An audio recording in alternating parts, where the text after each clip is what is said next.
오늘 주시는 하나님 말씀은 구약 성경 예레미야 42장 1절부터 14절까지의 말씀입니다. 구약 성경 1119면쯤에 있습니다. 예레미야 42장 1절부터 14절까지 우리 한 절씩 교독하겠습니다. 이에 모든 군대의 지휘관과 가레야의 아들 요하난과 호사야의 아들 여사냐와 백성의 낮은 자로부터 높은 자까지 다 나와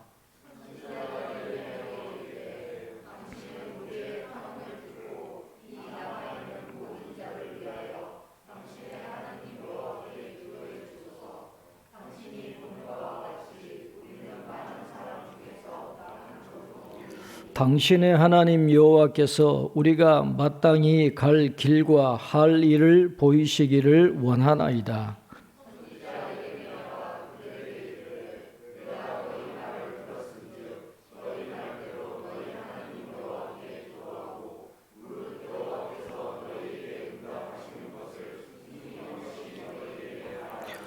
그들이 예레미야에게 이르되 우리가 당신의 하나님 여호와께서 당신을 보내사 우리에게 이르시는 모든 말씀대로 행하리이다. 여호와께서는 우리 가운데에 진실하고 성실한 증인이 되시옵소서.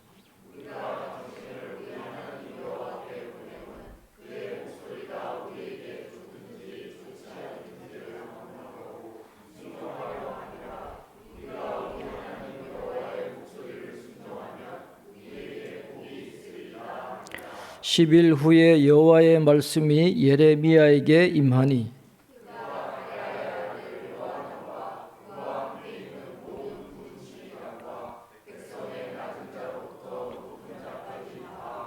그들에게 이르되 너희가 나를 보내어 너희의 간구를 이스라엘의 하나님 여호와께 드리게 하지 아니하였느냐. 그가 이렇게 이르니라.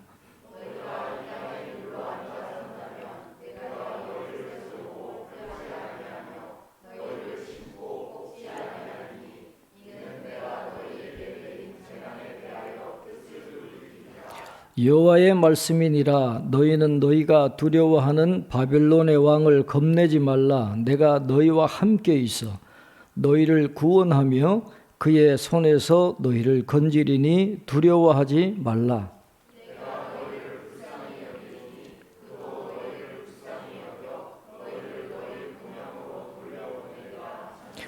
그러나 만일 너희가 너희 하나님 여호와의 말씀을 복종하지 아니하고 말하기를 우리는 이 땅에 살지 아니하리라 하며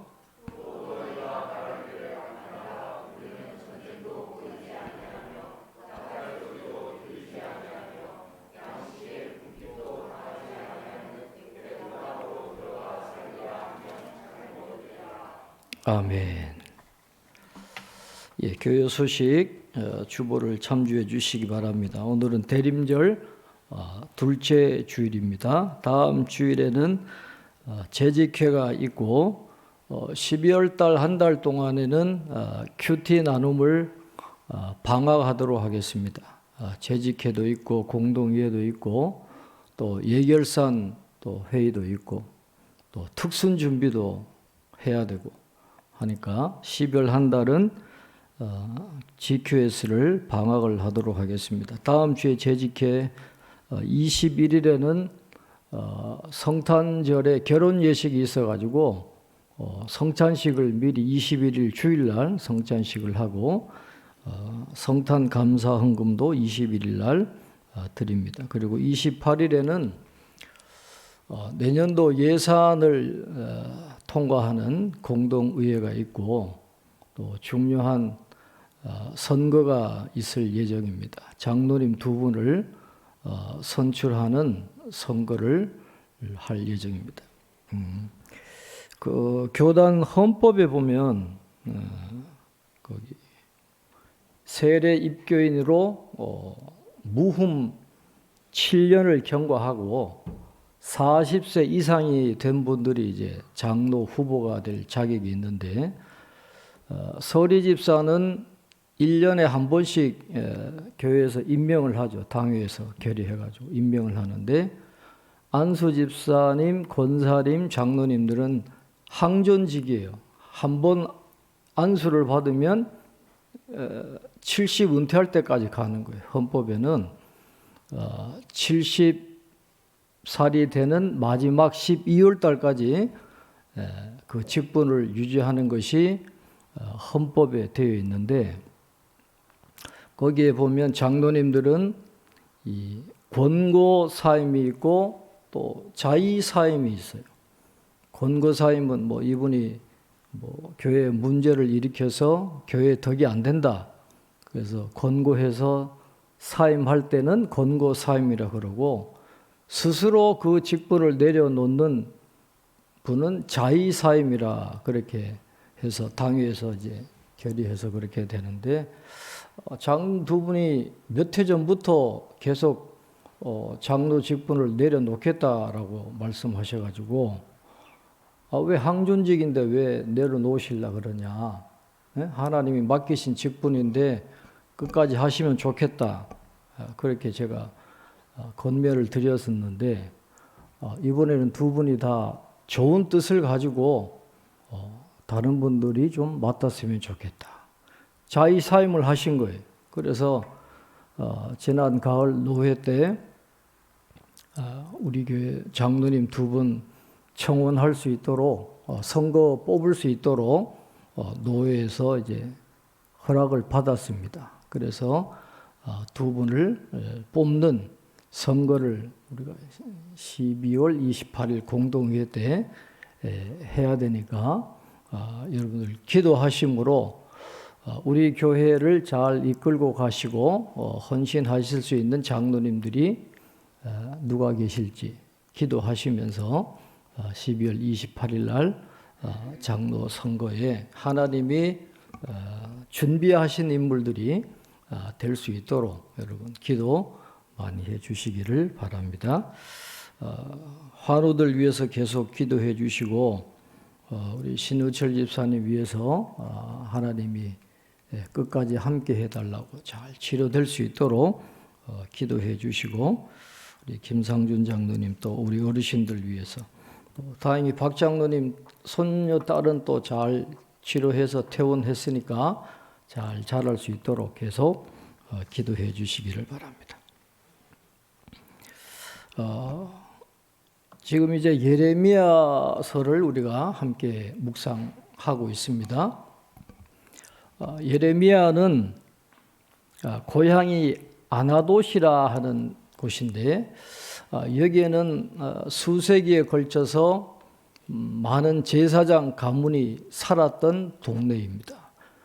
특별히 여기는 그 다윗 시절에 제사장이었던 이 아비아달이라는 사람, 이 엘리 제사장 가문의 마지막 인물인데 이 아비아달 제사장이 솔로몬 왕이 등극할 당시에 솔로몬 왕이 등극하는 걸 반대하는 쪽에 이 쿠데타 세력에 붙었다가 거기서 쫓겨나 귀양살이 간 곳이 바로 이 아나돗이에요.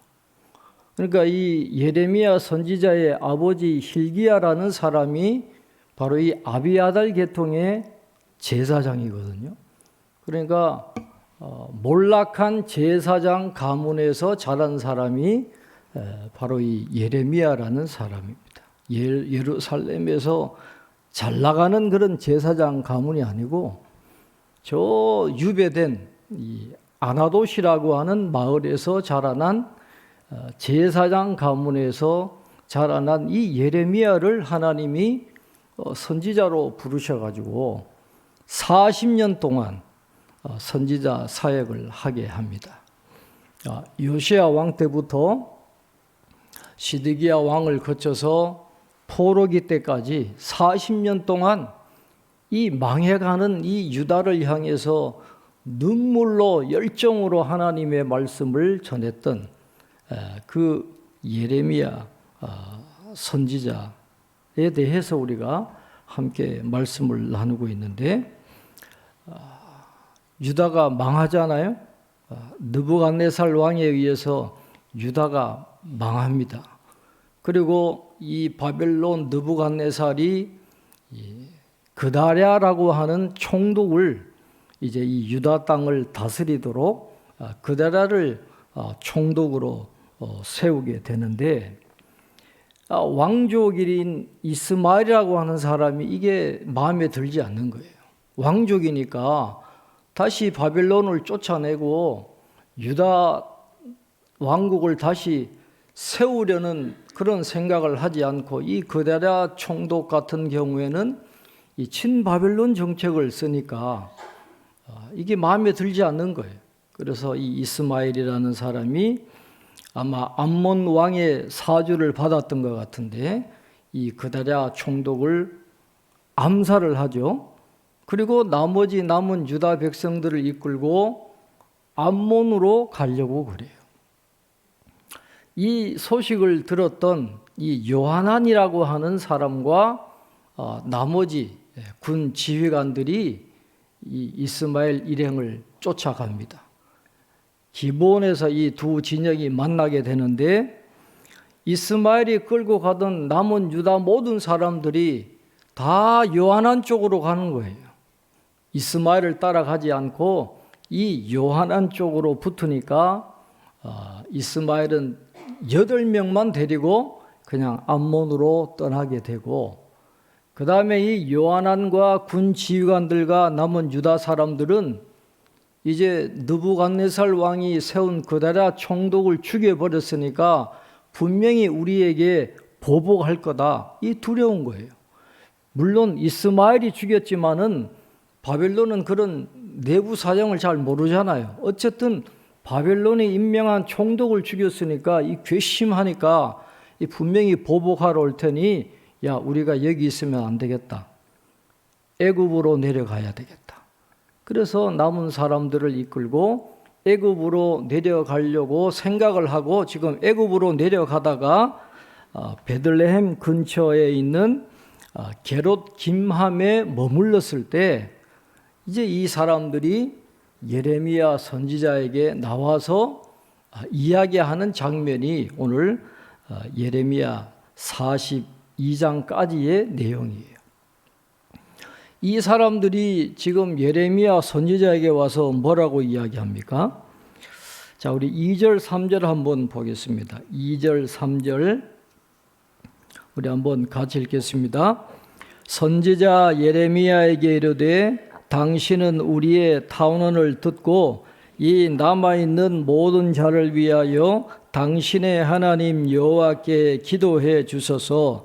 당신이 보는 바와 같이 우리는 많은 사람 중에서 남은 적은 무리이니 당신의 하나님 여호와께서 우리가 마땅히 갈 길과 할 일을 보이시기를 원하나이다. 그랬습니다. 모든 사람들이 예레미야에게 나와가지고 묻는 거예요. 2절에 이렇게 이야기합니다. 우리는 많은 사람 중에서 남은 적은 무리이니 그랬어요. 여러분, 예레미야의 반복되는 주제 가운데 하나가 역전된 출애굽이라는 주제가 나옵니다. 역전된 출애굽이에요. 애굽에 유다 이스라엘 조상들이 갔을 때 70여 명 소수가 들어갔잖아요. 거기서 60만이 넘는 그런 몇백만이 되는 숫자로 이 이스라엘이 번성해가지고 엑소더스 출애굽 해가지고 하나님이 약속하신 젖과 꿀이 흐르는 가나안 땅으로 온 게 이게 출애굽이잖아요. 그런데 지금 형편이 어떻습니까? 우리는 많은 사람 중에서 남은 적은 무리라는 거예요. 그 많던 사람들 다 죽어버리고 포로로 다 끌려가고 소수의 이 적은 사람들이 지금 어디로 가고 있어요? 다시 애굽으로 내려가고 있는 거예요. 출애굽의 길을 다시 거꾸로 내려갑니다. 역전된 출애굽의 길을 가고 있는 거예요. 이 하나님의 말씀에 불순종한 결과는 거죠. 그래서 역전된 출애굽, 그 풍성한 은혜를 다 잊어버리고 겨우 몇 명만 살아남아 가지고 하나님이 가서는 안 된다라고 그렇게 이야기했던 애굽을 향해서 내려가고 있는 이 유다의 비참한 현실이 오늘 본문에 나오고 있는 거예요. 당신의 하나님 여호와께 예레미야를 선지자로 인정을 하고 있어요. 하나님이 세우신 선지자라고 하는 것을 임명했다라는 걸 인정을 하면서 3절에 뭐라 그럽니까? 우리가 마땅히 갈 길과 할 일을 보이시기를 원하나이다. 굉장히 믿음 좋은 것 같죠? 전혀 그렇지 않다라는 거예요. 이미 자기들은 애굽으로 갈 계획을 다 세웠어요. 그러니까 이 말은 우리가 이렇게 계획을 세웠으니 결정했으니까 하나님도 우리의 가는 길을 인정해 주시고 우리가 애굽으로 무사히 내려갈 수 있도록 도와주세요. 그 말이에요. 하나님의 뜻은 안중에 없어요. 이미 애굽으로 갈 계획을 다 세우고 이걸 그냥 인정해 달라. 그런 뉘앙스로 지금 예레미야 선지자 앞에 나와 있는 것입니다. 그렇게 예레미야에게 나와가지고 하나님께 기도해가지고 우리가 마땅히 갈 길과 할 일을 보여달라 그러니까 예레미야가 그렇게 하겠다라고 이야기하잖아요. 4절에 보면 선지자 예레미야가 그들에게 이르되 내가 너희 말을 들었은즉 너희 말대로 너희 하나님 여호와께 기도하고 무릇 여호와께서 너희에게 응답하시는 것을 숨김이 없이 너희에게 말하리라 그렇습니다.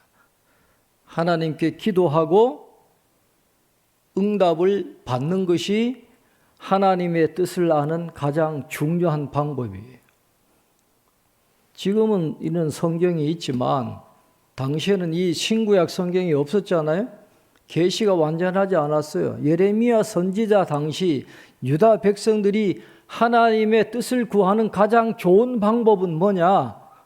기도하고 하나님의 응답을 기다리는 것. 이게 가장 좋은 방법이에요. 그래서 여호와께 기도하겠다. 그래서 응답을 받으면 내가 너희들에게 알려주겠다. 그렇게 이야기를 하고 있습니다. 기도하고 응답을 기다리는 거. 이게 굉장히 중요하죠. 이제 장로님들 두 분을 뽑을 때도 여러분 기도 좀 많이 하시고 우리 교회를 열심히 섬길 일꾼들을 하나님 세워주세요. 이 마귀가 역사합니다. 선거 때가 되면. 이 마음이 요동치는 분이 있어요. 전혀 욕심이 없었는데 막상 선거 때가 되면 막 마음이 요동치고 하는 그런 분들이 있거든요. 섭섭병에 들리고 그런 일이 없이 순조롭게 잘 하나님이 택하신 분들이 세움 받을 수 있도록 여러분 꼭 기도해 주시고 하나님이 응답해 주시는 이 선한 흐름이 이어지도록 여러분 많이 기도해 주시기를 바랍니다. 그러니까 기도하고 응답하시면 여러분들에게 전해주겠다 그러니까 또 백성들이 그럽니다. 그 하나님의 응답이 좋든지 좋지 않든지 간에 우리에게 좋은 말씀이든지 좋지 않은 말씀이든지 막론하고 우리가 순종하겠습니다. 그리고 6절 마지막에 이렇게 이야기해요. 우리가 우리 하나님 여호와의 목소리를 순종하면 우리에게 복이 있으리이다 하니라. 하나님께 순종하면 복을 받는다라고 하는 것을 이 남은 유다 백성들도 알고 있어요. 모르는 게 아닙니다. 하나님 말씀에 순종하면 복을 받는다라고 하는 것을 알고는 있는데 과연 이 사람들이 어떤 선택을 하게 되겠습니까? 자, 7절에 보면 10일 후에 여호와의 말씀이 예레미야에게 임했다 그랬어요. 하루가 지금 바쁜데 언제 바벨론이 다시 내려와 가지고 우리들에게 보복할지 모르는데 한시가 급한데 하나님께서 열흘 후에 예레미야에게 응답하셨다. 여호와의 말씀이 열흘 후에 예레미야에게 임했다. 그렇게 이야기해요. 우리가 기도하고 간구할 때 하나님이 즉각 응답해 주시면 좋을 텐데 하나님이 그렇게 즉각적으로 응답을 잘 안 하시더라고요. 초신자 때는 하나님이 즉각 응답해 주시는 이런 은혜를 주십니다. 그런데 신앙생활 오래 하고 그래 되면 하나님이 응답을 잘 안 주실 때가 있어요. 어떤 목사님은 자기 친구 전도를 위해서 기도했는데 한 40여 년 뒤에 응답이 됐다 그러잖아요. 42년 뒤. 10일 후에 하나님이 응답하실 때까지 기다려야 되는 거예요. 인내하면서 기다려야 되는데 우리는 너무 조바심이 많아가지고 하나님이 응답하기 전에 뭘 자꾸 하려고 그래요. 그러니까 거기서 자꾸 악순환이 되는 거죠. 여러분, 아브라함이 하나님께서 사라를 통해서 아들을 주시겠다라고 분명히 약속을 했는데 100살이 다 됐는데도 안 주시니까 어떻게 됩니까? 하갈을 통해서 이스마엘을 놓잖아요. 지금도 이스라엘과 아랍인들이 싸우는 그 단초가 어디에서 나옵니까? 기다리지 못한 아브라함이 하갈을 취함으로 태어난 그 아들 때문에 이런 분열이 일어난 거예요. 기다리지 못한 것 때문에. 10일 후에 정말 이 애간장이 타는 그 시간 10일이 지난 다음에 하나님께서 예레미야를 통해서 말씀을 해 주십니다. 그러니까 모든 백성들을 다 불러놓고 이제 예레미야가 하나님께서 말씀하신 대로 알려주시는 거죠. 자, 하나님이 뭐라고 말씀하십니까? 우리 10절 함께 읽겠습니다. 10절 말씀입니다. 너희가 이 땅에 눌러 앉아 산다면 내가 너희를 세우고 헐지 아니하며 너희를 심고 뽑지 아니하리니 이는 내가 너희에게 내린 재난에 대하여 뜻을 돌이킴이라. 아멘. 너희가 이 땅에 눌러 앉아 산다면 하나님은 약속의 땅 가나안 땅을 이스라엘 백성들이 떠나는 것을 원하지 않으십니다. 그리고 애굽은 성경에서 보면 이 세상을 상징하는 악한 도시예요. 하나님의 백성이 그것으로 가는 것을 하나님은 원하지 않으세요. 계속해서 애굽으로 가지 마라 그렇게 말씀하시는데 지금도 마찬가지입니다. 유다 땅이 멸망을 당하고 어려움 중에 있지만 그럼에도 불구하고 이 땅에 눌러 앉아 있으면 하나님의 말씀에 순종하면 하나님께로 돌이키면 그때에는 희망이 있다라는 거예요. 하나님의 이 징벌의 목적은 멸망이 아니에요. 회개하고 돌이키고 새로운 복을 주시는 게 하나님의 목적이지 하나님이 너희들이 이 땅에 눌러만 산다면 내 말에 순종만 한다면 하나님이 다시 은혜를 주시겠다. 그렇게 말씀을 하고 있습니다. 요나서 3장 10절 우리가 잘 아는 말씀입니다. 하나님이 그들이 행한 것 곧 그 악한 길에서 돌이켜 떠난 것을 보시고 하나님이 뜻을 돌이키사 그들에게 내리리라고 말씀하신 재앙을 내리지 아니하시니라 그랬어요. 비록 잘못해가지고 유다가 바벨론에 멸망했습니다. 그럼에도 불구하고 이 바벨론의 통치를 잘 받아들이고 어렵겠지만 그 땅에 남아 있기만 하면 하나님께서 나중에 희망을 주시고 새로운 은혜를 주시겠다라고 분명히 말씀을 하고 있어요. 중요한 건 어떤 외부적인 여건이 아니라 하나님의 말씀에 순종하느냐 순종하지 않느냐에 따라서 그들의 운명이 완전히 바뀌게 되는데, 이 땅에 눌러 앉아 있기만 한다면 하나님이 도와주시겠다는 거예요. 바벨론 두려워하지 말라는 거예요. 내가 너와 함께 있으니까 바벨론 두려워하지 말라라는 거예요. 하나님이 너희를 불쌍히 여기는 것처럼, 오늘 12절에 보니까 그도 너희를 불쌍히 여겨 너희를 너희 보장으로 돌려보내리라 하셨느니라. 하나님이 이 유다 백성들이 유다 땅에 머물러 있으면 그 어려움 가운데 생활하는 그들을 불쌍히 여기는 것처럼 느부갓네살 또한 너희들을 불쌍히 여겨서 너희 고향으로 돌아가도록 긍휼을 베풀어 줄 것이다 하는 그런 말씀을 하는 거거든요. 여기서 중요한 것은 비록 느부갓네살이 하나님의 종으로 지금 도구로 쓰임 받고 있지만 느부갓네살은 독자적으로 판단하는 제국의 왕입니다. 자기 스스로 정책을 만들어 가는 거예요. 외교 정책을 어떻게 하고 식민지를 어떻게 유지하고 하는 이 모든 정책을 자유롭게 느부갓네살이 다 자기 스스로 판단해서 이 정책을 펼쳐 나가지만, 그러나 예레미야서가 우리에게 가르쳐 주시는 교훈은 그 모든 자율적인 판단과 정책이 하나님의 목적 안에서 이루어지고 있다라는 것을 이야기하는 거예요. 자율적인 그런 외교 정책이나 식민지 정책이 바로 하나님의 뜻을 이루는 도구가 되고 있으니까 하나님이 함께 하시면 거기에 희망이 있다라는 거예요. 그러니까 느부갓네살 두려워하지 말라는 거예요. 지금 너희들이 어려움 당하고 있지만 내가 너희들을 향한 더 큰 구원의 계획을 갖고 있으니까 거기에 머물러 있으라.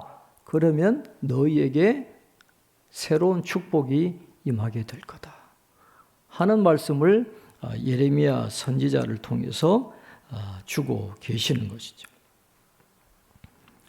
그러면서 분명히 13절 14절에 이야기합니다. 그럼에도 불구하고 여호와의 말씀에 복종하지 않고 너희들이 애초에 생각했던 것처럼 14절에 이야기하는 것처럼 전쟁도 없고 나팔 소리도 없고 양식의 궁핍도 당하지 않은 애굽 땅으로 가겠다라고 하고 내려가면 14절 마지막에 말씀합니다. 잘못되리라 그랬어요.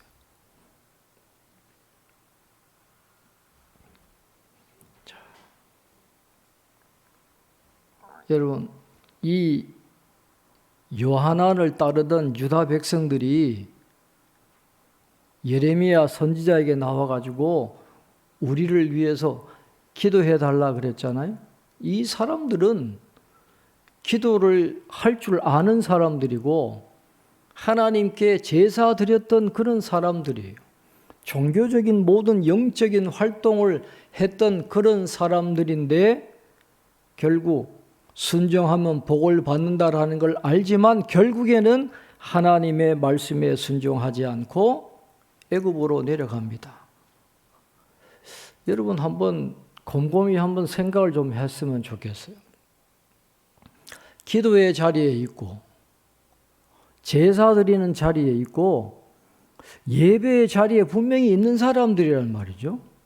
그런데 결론은 뭐예요? 하나님의 말씀에 불순종하는 게 그들의 결론이에요. 어떻게 그럴 수 있을까?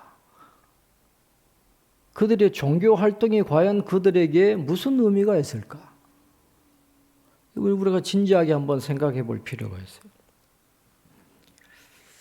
이 리처드 포스터라고 하는 유명한 영성가가 있는데 영적 훈련과 성장이라는 책에서 이 부분과 관련해서 우리에게 중요한 가르침을 줍니다. 그가 이렇게 이야기해요. 영적 훈련 자체로는 아무것도 할 수 없다.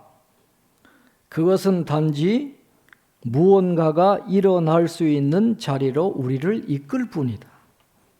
그것은 하나님께서 우리를 축복할 수 있는 자리에 우리를 두는 수단이다. 그렇게 이야기했어요. 기도하는 자리에 있는 것, 제사 드리는 자리에 있는 것, 예배 드리는 자리에 있는 것 그 자체는 아무것도 아니다라는 거예요. 우리의 종교적인 활동이나 영적 훈련만으로는 우리가 변화되지 않는다라는 거예요. 다만 그것들은 치유와 성장이 일어날 수 있는 환경만 만들어줄 뿐이지 정작 뭐가 필요하냐? 성령의 역사가 거기에 계셔야 된다는 겁니다. 기도의 자리, 제사 드리는 자리, 예배의 자리에 성령이 역사하셔서 우리의 마음을 터치해 주시고 우리의 상처와 트라우마를 치유해 주시고 우리의 성품을 바꾸어 주실 때 거기에 치유가 있고 성장이 있고 변화가 있는 것이지, 기도 자리에 있고 제사 자리에 있고 예배 자리에 있다고 해서 자동적으로 그런 변화가 일어나는 건 아니다라는 거예요. 이 사람들은 평생 그렇게 살았어요. 하나님께 제사 드리는 게 당연한 줄 알고 또 기도하고 말씀 듣는 게 당연한 줄 알았지만 결과적으로 가장 중요한 때는 하나님의 말씀에 불순종하는 그런 결과를 낳고 말았어요.